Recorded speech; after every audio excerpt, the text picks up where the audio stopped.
রাজকুমারীর সোনার চুল। চন্দ্রদ্বীপের রাজ্য ছিল সমৃদ্ধ, কিন্তু সে বছর ভয়ঙ্কর এক মহামারী ছড়িয়ে পড়ল।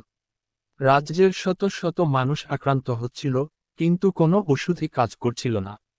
রাজদরবারে সবাই শঙ্কিত। তখন প্রবীণ রাজচিকিৎসক বললেন, একমাত্র সূর্যফুলই এই রোগের প্রতিষেধক হতে পারে। কিন্তু সেটি জন্মায় মৃত্যুর অরণ্যে, যেখানে প্রবেশ করা মানে নিশ্চিত ধ্বংস। রাজা গভীর দুশ্চিন্তায় পড়ে গেলেন, আর ঠিক তখনই রাজকুমারী সায়রা এগিয়ে এলেন। আমি যাব। আমার চুল শুধু সৌন্দর্যের নয়, এটি আমার শক্তি। আমি আমার রাজ্যকে বাঁচাব। সায়রা একাই অরণ্যের পথে রওনা হলেন। যতই এগোলেন, অন্ধকার ঘনিয়ে এল। হঠাৎ করেই পথ হারিয়ে গেল। চারপাশে বিশাল গাছ, ঘন কুয়াশায় ঢাকা। তখনই তার সামনে উদয় হলো প্রথম বাধা, মার দরজা। সামনে বিশাল একটি দরজা দাঁড়িয়ে আছে, কিন্তু কোনো হাতল নেই। কেবল পাথরের ওপর লেখা, যদি সত্যিকার পথ চাও, তবে নিজের আলোয় পথ খোঁজো।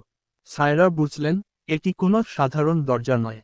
তিনি চোখ বন্ধ করলেন, তার চুল বাতাসে উড়তে লাগল।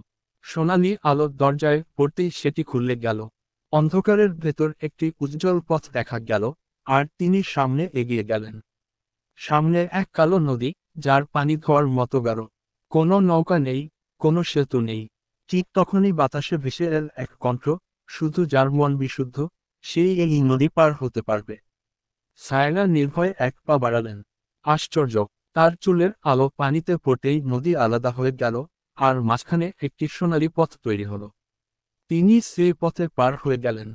অবশেষে তিনি সূর্যফুলের গাছের সামনে পৌঁছালেন। কিন্তু হঠাৎ চারপাশ অন্ধকার হয়ে গেল, আর তার সামনে উদয় হলো কালজাদু, ভয়ঙ্কর এক জাদুকর। রাজকুমারী, সূর্যফুল আমার অভিশাপে বাঁধা। যদি এটি নিতে চাও, তবে আমাকে হারাতে হবে।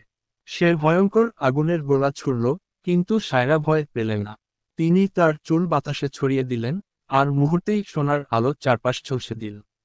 কালজাদুর অভিশাপ ভেঙে গেল, আর সে ধুলো হয়ে মিলিয়ে গেল বাতাসে। অভিশাপ ভাঙতেই মৃত গাছটিতে নতুন কুঁড়ি ফুটে উঠল, আর মুহূর্তের মধ্যেই সেখানে থেকে ফুটে উঠল একটি উজ্জ্বল সূর্যফুল। ফুলটি সায়রার হাতে নিতেই তা ঝলসে উঠল, যেন এটি তার জন্যই অপেক্ষা করছিল। সায়রা রাজ্যে ফিরে এলেন, আর সূর্যফুল দিয়ে ওষুধ তৈরি হলো। রাজ্যের মানুষ সুস্থ হয়ে উঠল। রাজা কাঁদতে কাঁদতে বললেন, তোমার সৌন্দর্য শুধু তোমার চুলে নয়, বরং তোমার সাহস ও আত্মবিশ্বাসে। সেদিন থেকে সবাই জানল, সত্যিকার শক্তি বাহ্যিক নয়, বরং মন থেকে আসে। সাহস আর আত্মবিশ্বাস থাকলে কেউ কখনো থেমে থাকে না।